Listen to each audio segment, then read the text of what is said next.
মনে রাখবেন ভাঙ্গা জিনিসগুলাকে আল্লাহ এমনভাবে সুন্দর করে নতুন করে সাজাবে, আপনাকে এমন সুন্দর জীবন দান করবে, যারা আপনাকে নামাতে চেয়েছিল তারা আপনি পর্যন্ত আর পৌঁছাতে পারবে না। সুবহানাল্লাহ। যারা আপনাকে টেনে ধরে নামাতে চেয়েছে তারা অনেক পিছনে পড়ে থাকবে, আপনি রবের রহমত নিয়ে অনেক দূরে এগিয়ে থাকবেন। মনে রাখবেন, শুধু একটু সয়ে যাবেন, একটু ধৈর্য ধরে থাকবেন, একটু সহ্য করে চুপ করে থাকবেন। যত সইবেন তত পাইবেন, যত সইবেন তত পাইবেন। কোনো আফসোস নাই, কোনো আপত্তি নাই, কোনো হা হুতাশ নাই।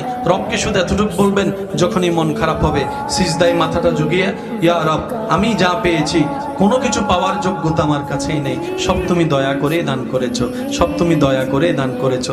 একটা জিনিস পাওয়ার যোগ্যতা আমার নাই, এই চোখ পাওয়ার মতো যোগ্যতা আমার কাছে নেই, এই কান শোনার মতো কান আমার কাছে নেই। আল্লাহ, কোনো কিছুরই পাওয়ার যোগ্যতা নাই, তুমি দয়া করে দেখার জন্য দুইটা চোখ দিয়েছো, তোমার দরবারে শুকরিয়া।